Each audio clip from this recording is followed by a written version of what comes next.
오늘 제가 45분 동안 드릴 말씀은 깨달음, 존재, 수행, 이것을 짧은 시간에 말씀을 드리겠습니다. 먼저 합장하시고 제가 독경을 잠깐 하겠습니다.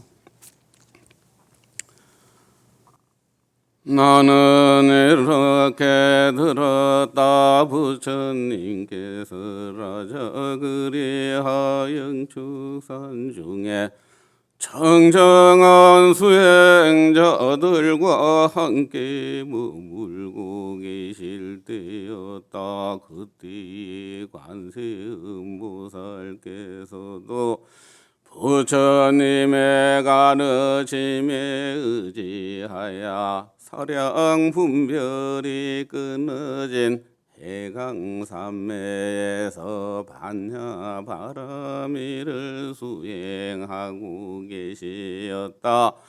마침내 관세음께서 완벽한 반야바라미를 성취하시고 산매에서 깨어나시어 부처님께 예경하고 아뢰었다. 오시고한 분이시여 지복이 이르신 분이시여 무량한 강명으로 놔두신 분이시여 제가 부처님이 가르침에 의지하여 사량 분별이 끊어진 해강산매에서 반야바라미를 수행하였나이다. 부처님이시여 제가 완벽한 반야바라미를 성취하고 나서 이 세상을 바라보니 이 세상은 오직 인연법뿐이었나이다. 부처님이시여 인연은 어디에도 실체가 없나이다. 인연의 실체가 없다는 사실을 요달하고 나서야 인연으로부터 생기는 모든 고통을 멀리 여길 수 있게 되었나이다. 이렇게 말씀하시자 부처님께서 말씀하시었다. 오 관세음이여 그대가 여실히 해강산매에서 반야를 수행하고 반야를 성취하여 반야의 눈으로 모든 제법을 여실히 관하였느니라. 이렇게 말씀하시자 자리에 계시던 사리부트라께서 일어나 부처님께 예경하고 관세음보살께 합장공경으로 청하였다. 오 관세음이시여 당신께서 성취하신 반야바라밀법을 설하옵소서. 이렇게 말씀하시자 관세음께서 다음과 같이 말씀하시었다. 오 사리부트라여 그대들을 위하여 내가 깨달은 반야바라밀법을 설하리라. 오 사리부트라여 나는 전 부처님께서 가르쳐 주신 사량 분별이 끊어진 해강산매에서 반야바라미를 수행하였고 그로 인하여 마침내 완벽한 반야바라미를 성취할 수 있었느니라.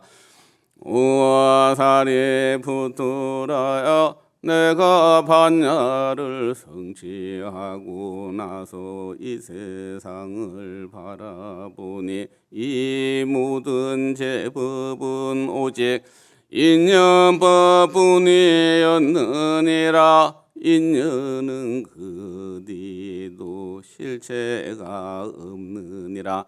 인연의 실체가 없다는 사실을 요달하면 인연으로부터 생기는 모든 고통을 멀리 여실 수 있느니라.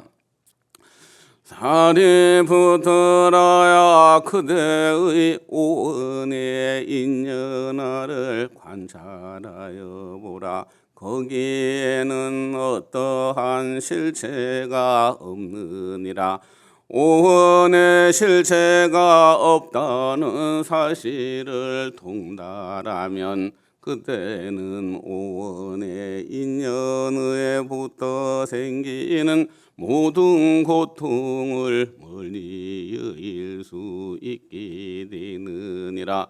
그러므로 사리부트라야 본질은 현상을 여의지 아니하고 현상은 본질을 여의지 아니하니 여기 중도 실상만이 있느니라.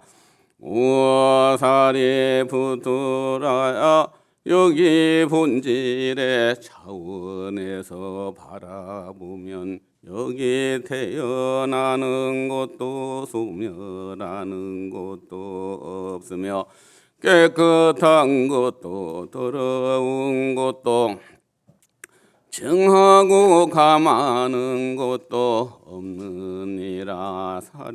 사리부트라야 그대는 알아야 한다. 여기 본질의 차원에서 바라보면은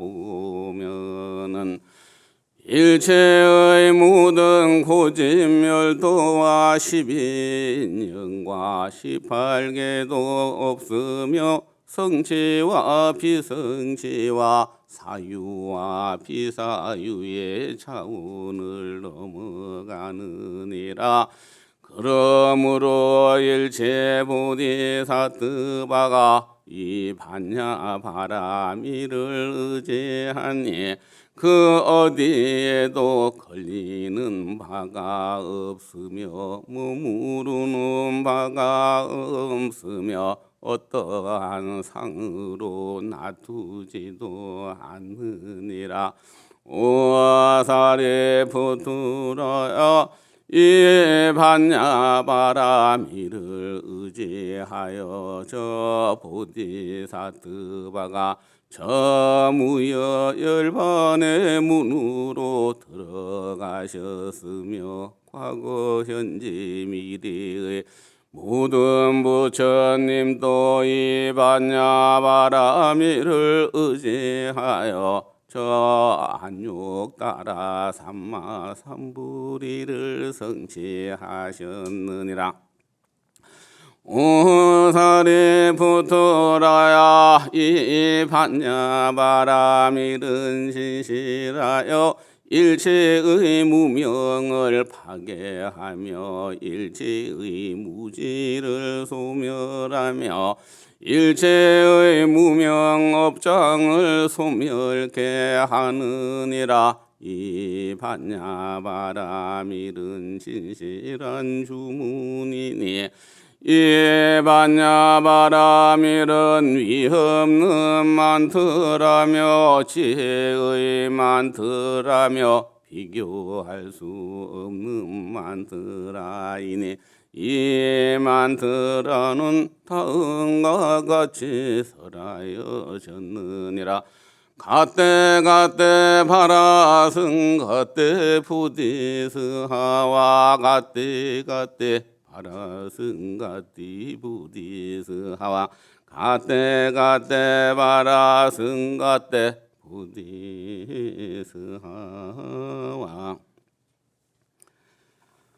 자, 제가 금방 낭송한 것은 그 반야 신경 중에서 광본 반야 신경을 제가 조금 의역을 해서 이제 낭송해 드렸습니다. 부처님께서 이 간세음 보살께서 무엇을 깨달았는가 하면 반야라고 하는 인을 가지고 반야의 과를 성취하시거든요. 근데 반야를 딱 성취하시고 나서 이 세상을 바라보니 이 세상은 전부 다가 인연법이더라. 네. 이 세상은 전부 다 인연법이에요. 이 인연에서 바라보니까 인연으로 만들어진 것은 이것을 상이라고 표현하는데, 상이라고 하는 것은 전부 다 인연상이에요. 응? 모양은 전부 다 인연상이에요. 사람의 몸도 집도 차도 모두 다가 인연의 상이에요. 인연이 모여서 지금 나의 몸을 만들었고, 인연이 모여서 나의 내면에 식을 작동을 시키거든요. 그래서 이 인연의 상 속에서 인연의 상이라고 하는 것은 다 저거 해요. 변하고 사라져요. 영원한 모양은 없어요.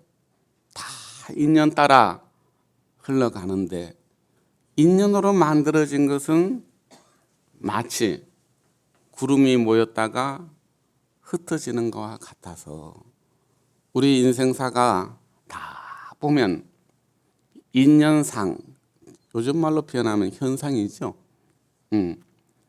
수 없는 현상들이 일어났다가 사라졌다가 일어났다가 사라졌다가 이 인연상 노름을 우리는 하고 있거든요. 근데 인연을 깊이 관찰해 보면 인연 안에는 어떠한 실체도 없다. 어떠한 실체도 없다. 거기에는 생의 실체도 없거니와 사의 실체도 없다. 이 모든 고통이 일어나는 것도 인연인데, 이 고통이 일어나는 인연의 실체를 가만히 살펴보면 거기에는 고통이 일어나는 실체가 없다라는 것을 통달하면 이게 바로 무아라고 이야기를 합니다. 모양을 보지 말고 안에 있는 실체를 보면 거기에는 나도 없거니와 너도 없거니와 부처도 없고 조사도 없고 나도 없고, 아무런 거기에는 실체가 없다라고 하는 사실을 요다를 할 수가 있습니다. 그래서 금강경 같은 데서는 통달무아법자라, 진리의 세계에 들어가고자 하는 사람은 아상인상 중생상, 상을 보지 말고 이 상이 없는 무아를 통달하면 일체의 고통을 멀리 열 수 있다. 부처님께서 무엇을 깨달았느냐? 무엇 깨달았을까요? 부처님께서는 연기법을 깨달았습니다. 그래서 이 연기법이라는 것이 파티차사 푸파타인데 서로 의존하여 함께 일어나는 것, 이런 뜻이거든요. 우리가 지금 이 보고 있는 상들은 전부 다 인연의 상입니다. 인연이라고 하는 것은 참 부질없어서 마치 아침에 일어나는 물안개와 같은 것이고, 오늘 있다가 금방 사라지는 번개와 같은 것이고, 물거품과 같은 것이고, 덧없는 거거든요. 인연은. 그 인연이 언제 무너질지 사라질지 몰라요. 근데 인연을 가만히 깊이 관찰해 보면 그거는 실체가 없는데, 이제 이 부처님께서 안경에서 분명히 이렇게 말씀하시거든요. 비구들아, 나는 연기를 깨달았다. 응? 나는 연기를 깨달았다. 이제 너희들에게 설하여 이 연기를 너희들 스스로 보라고 말하는 것이다. 이렇게 표현을 하시고요. 또 진지한 선정에 든 수행자가 연기의 법을 깨달았을 때 의심은 식은 듯이 사라졌다. 연기의 법을 알았기 때문이다. 이렇게 자설경에서 말씀을 하시기도 하고, 범소유 소문경이라고 하는 경이 있는데 거기에 이렇게 말씀을 하시죠. 제법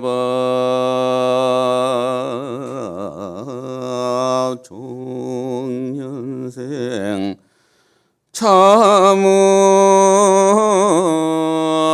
유정성이라 약지 자인연하면 즉달법 실상하리라.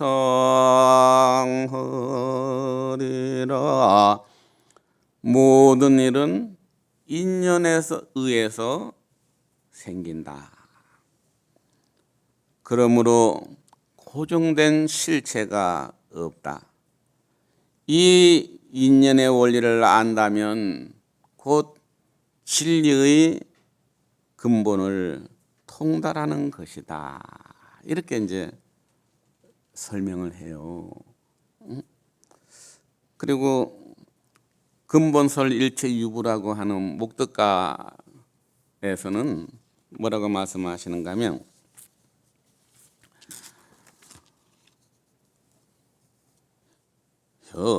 현수여 응지하라 챙이기에 무상이면 제법이 실무하라. 적정열반악을 여의오차하면 기정신심할지니라. 현수여 어진이여, 마땅히 분명하게 알아라. 일체의 모든 현상은 항상 하는 것이 아니며 일체의 모든 것에는 나라고 하는 실체가 없다. 그대가 무상과 무아를 안다면 적정열반한 즐거움을 얻게 되리니 그대는 무상과 무아 여기에서 깨끗한 믿음을 일으킬지어다. 이런 말씀을 하셔요. 그래서 이 모든 고통이 인연법에서 생기고 모든 안락의 세계가 인연법에서 얻어져요. 그 인연이라고 하는 것이 어떤 인연을 만나는가, 따라서 기쁨도 인연이 되고 또 고통도 인연에서 생겨요. 이렇게 나쁜 인연과 좋은 인연을 근본을 끊으려고 하면 끊어지는 것이 아니고 자기 내면에 들어가서 인연의 실체가 없다는 것을 알아야 선과 악, 기쁨과 고통 이 두 가지를 끊을 수가 있어요. 근데 어째 우리는 인연의 법을 모를까요? 왜 우리는 부처님처럼 인연을 통달하지 못하고 아직도 인연의 진실을 보지 못할까요? 인연의 진실을 보지 못하는 까닭은 그대의 마음 안에 있는 세 가지의 무명 때문에 그렇다. 첫 번째는요, 우리는 참을 수 없는 존재감에 흔들리고 있어요. 늘 배가 바다에서 흔들리는 것처럼 늘 무엇인가를 칼구를 해요. 구해요. 찾아요. 그리고 무엇인가를 하고 싶다, 한다 하는 동사를 가지고 움직여요. 성을 추구한다든지 명예를 추구한다든지 생사를 벗어나고자 하는 그 마음까지도 알고 보면 구하는 마음이거든요. 그래서 스님들한테 제일 경계해야 되는 것이 뭔가 하면 돕겠다고 생각하면 이거 구하는 거예요. 실체를 보는 것이지, 실체를 눈을 떠서 사물을 있는 그대로 보는 것이지, 보게 되면 구하는 것이 다 사라지거든요. 그래서 한평생 인생살이가 가만히 보면 전부 다 무엇인가를 구하고 원하고 바라는 것 뿐이에요. 그리고 이 사람의 내면 안에는 무엇인가가 자기 삶에 늘 부족감을 갖고 살아요. 이것 좀 채웠으면 좋겠다. 행복으로 채웠으면 좋겠다. 외로움을 조금 달래면 좋겠다. 늘 존재는 늘 내면 안에 만족할 수 없는 허전함, 부족감을 늘 껄떡이고 있어요. 그리고 또 하나는 구하는 것이 뜻대로 되지 않게 되면 구하는 것에 의해서 나타나는 감정의 영역이 있어요. 행복과 기쁨도 전부 다 이게 감정에서 오는 것들이거든요. 그래서 이 얻었을 때 못 얻었을 때 얻으면은 행복감에 젖고 못 얻으면은 불행감에 젖어버리거든요. 그래서 늘 뭔가로부터 얻고 안 얻고로부터 피해가는, 도피하는 두 가지 모습이 이것이 좋다 나쁘다 하는 분별의 영역으로 떨어지는 것이 이게 바로 감정이에요. 요거는 이제 옛날 말로 하면 화예요, 화. 우리 어머니가 늘 가슴을 치면서 하는 말이 내가 화병이 들어서 이렇다 그러셨거든요. 요즘 말로 하면은 일종의 스트레스라고 또 할 수 있죠. 내면의 상처. 이게 이제 그 감정이고, 그리고 하나는 있는 그대로 진실을 보지 못하는 이 어리석음이 있어요. 사실을 사실대로 보지 못하는 어리석음이 있는데요. 어떤 분이 결혼을 딱 했는데 결혼하시고 나서 혼자 이제 열심히 일을 하고 부인은 집에 계셨는데 부인이 하루는 남편이 회사를 갔는데 서류를 집에 두고 왔어요. 두고 와가지고는 다시 집으로 갔는데, 집을 지나가는데 여관에서 자기 부인과 어떤 남자가 같이 나오는 모습을 본 거예요. 그래서 이 사람이 차를 돌려가지고 철무점에 가가지고 망치를 사가지고 그 자리에서 쫓아가서 두 남녀를 죽였어요. 그래서 경찰이 조사를 하니까 같이 나온 사람은 그 여관집 주인, 남자 되시는 주인이셨고, 자기 부인은 당신이 혼자 이렇게 열심히 돈 버니까 생활비라도 좀 보태야 되겠다 해서 아침마다 여관 가서 청소하는 사람, 알바를 했던 거예요. 네.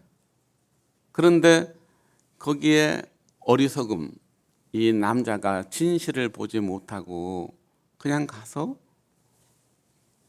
죽인 거죠. 그때는 진실을 알고 나서는 어떻게 되겠습니까?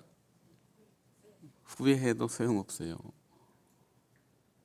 여기 끝없는 욕구와 하와 어리석음을, 이걸 다 세 가지를 다 합해서 이것을 뭐라고 하는가 하면 무명업식이라 그래요. 우리가 이 무명업식 때문에 진실을 보지를 못해요.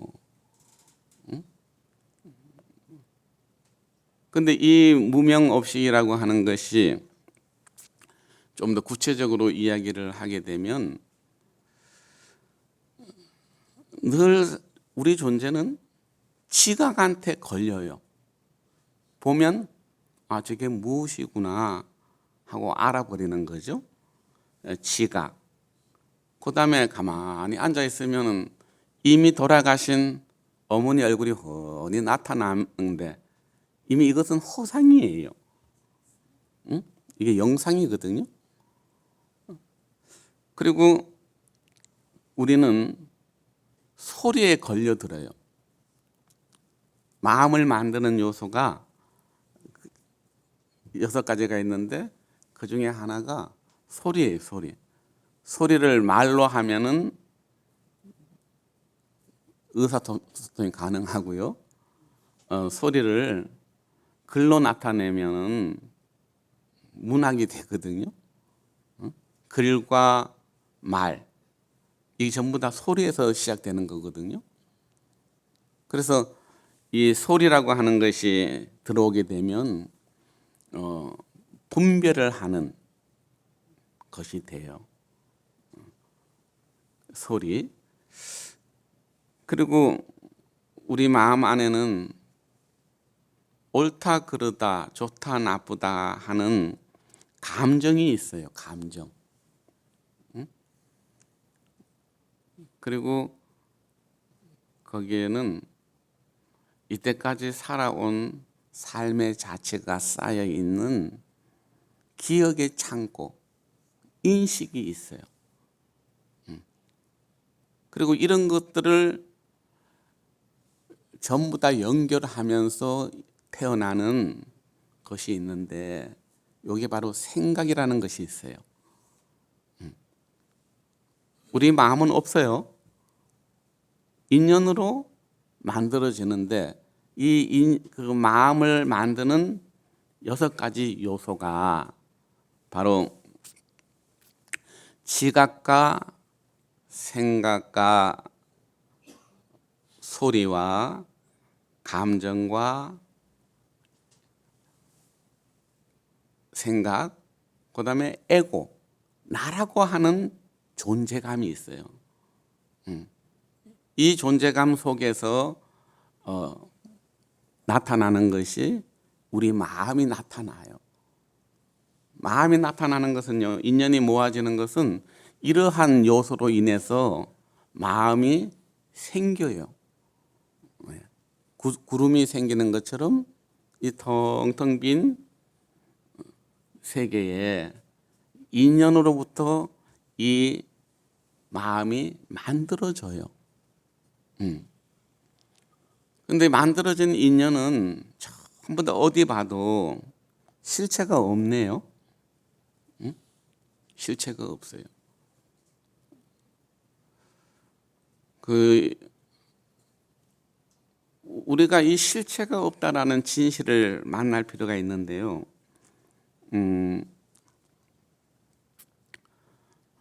어떤 그 시골에서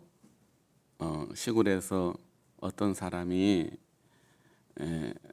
어떤 아이가 아주 공부를 잘해서 그 학교에서 아주 천재라고 소문이 날 정도로 그 아이가 뛰어났는데, 그래서 학교에 그 학생 회장을 시키고 그러면서 그 어머니를 오라고 그랬는데, 이 어머니를 이 소년이 부르지를 않아요. 자기 엄마는 그 시장에서 생선을 파는 분이시고, 또 자기 엄마는 꼽사인 분이셨어요. 그런데다가 눈이 하나가 짝눈이 되셨네.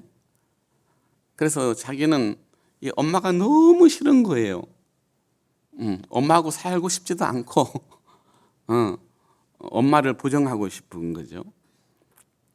근데 이 소년이 공부를 잘해가지고 학교에서 그 서울대로 유학을 보내줬어요. 그래가지고 이 소년이 성장해서 그 학교 다닐 때 만났던 여자하고 결혼을 했거든요. 그리고 딸내미 하나도 놓고 이제 잘 살고 있는데, 어느 날 부인한테서 전화가 왔어요. 여기 이상한 분이 오셔가지고 자기 엄마라 그러는데 어떻게 된 거냐, 이렇게 이제 아내로부터 전화를 받게 됐어요. 그래서 나는 엄마가 없다, 하고 끝까지 엄마를 이제 부정을 해요. 그래서 전화기 소리에서 나는 엄마가 없다라는 말을 듣고는 이 노인네가 바로 말을 바꿔서 내가 집을 잘못 찾아온 것 같습니다 하고 되돌아갔어요. 되돌아가서 난 뒤에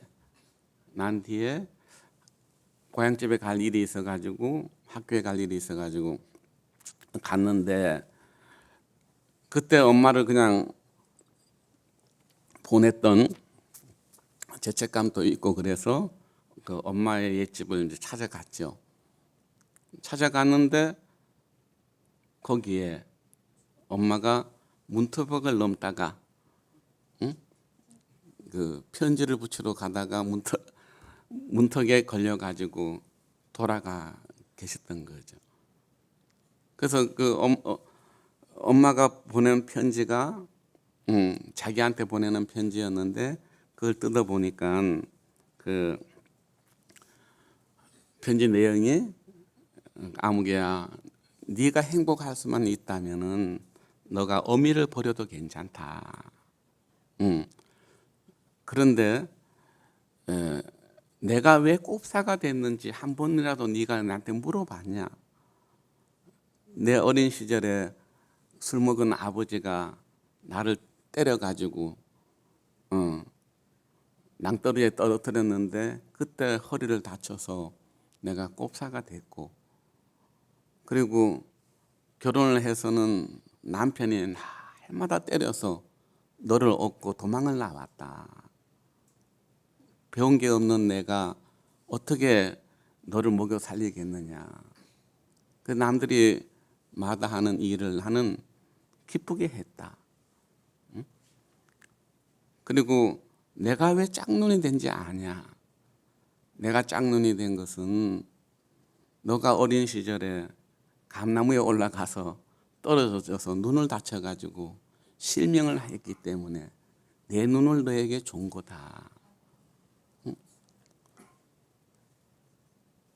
그래서 이제 그런 내용을 딱 보고는 이 젊은 아들이 울면서 하는 말이 엄마 잘못했어요. 엄마 고마워요. 엄마 사랑해요. 우리가 진실을 알게 될 때는 부처님 앞에 가서 진실을 알게 된 자는 부처님을 이처럼 나를 참여하고 부처님을 사랑할 수밖에 없어요. 여러분들이 여러분들의 본질을 이해하기 시작하면은 모든 나를 내려놓고 오로지 기쁨과 만족과 행복으로 부처님을 향해서 갈 수가 있거든요. 문제는 내가 내 본질을 몰라. 무상이라고 하는 것을 모르고 무아라고 하는 것을 모르고 그냥 이 6가지의 의식 속에서 한평생 허덕이다가 그리고 가요.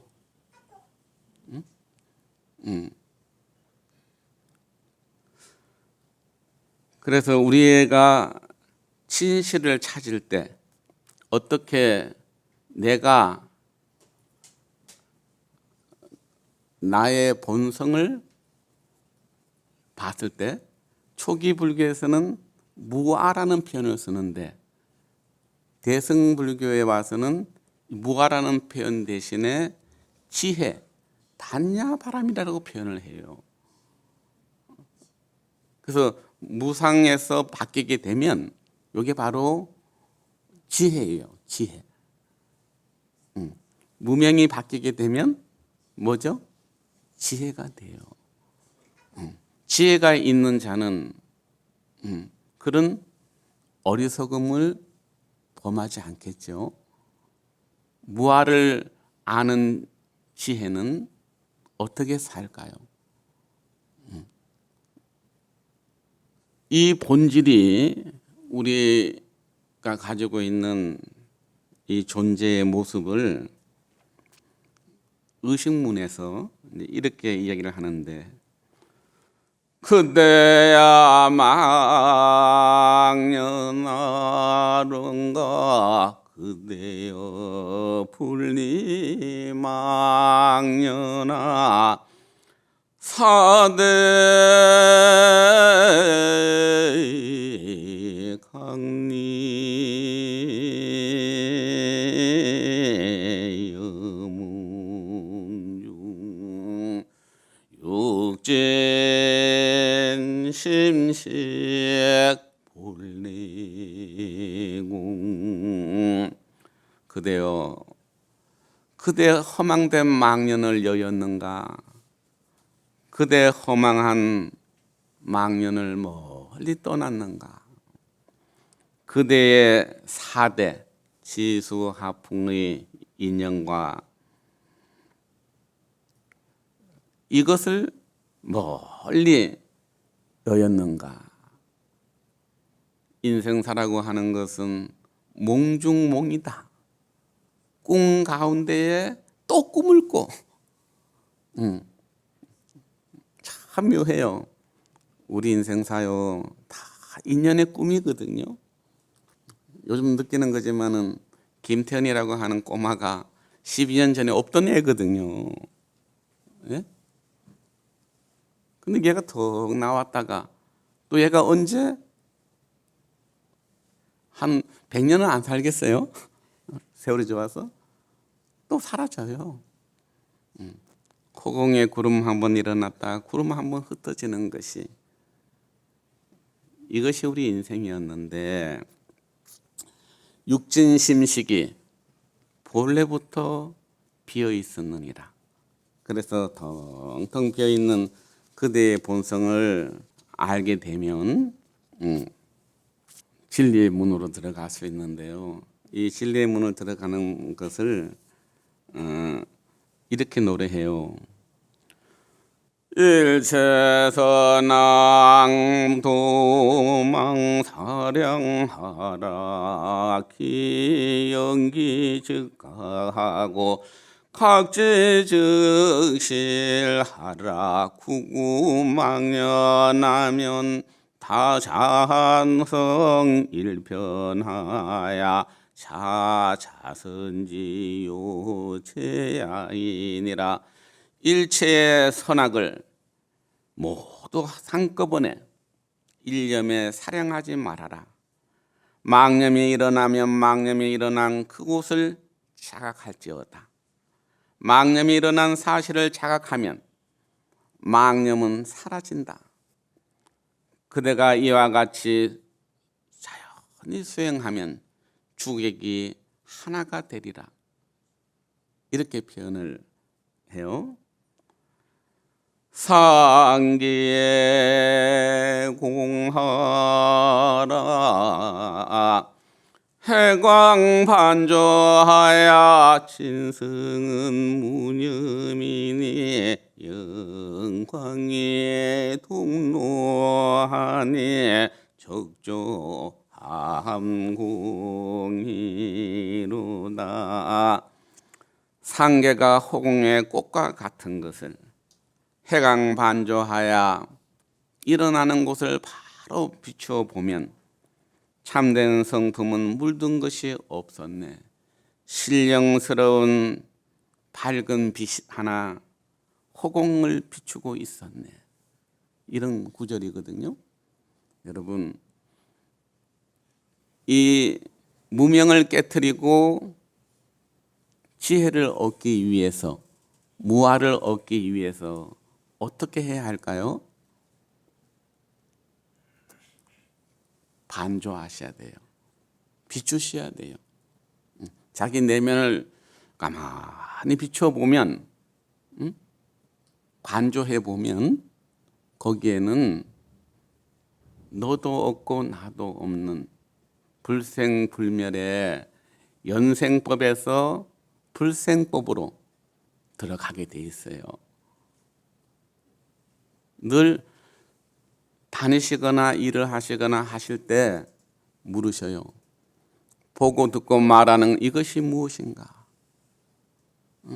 이렇게 반조를 하다 보면 나오는데, 제가 딱 이런 말씀을 드리겠습니다. 오호라 어느 집인들 청풍명울이 없겠는가. 탄지 보는 사람이 없음이로다. 무생은 허공에 푸른 연꽃을 피우니 고불미생전이로다. 오늘 말씀은 여기까지 하겠습니다.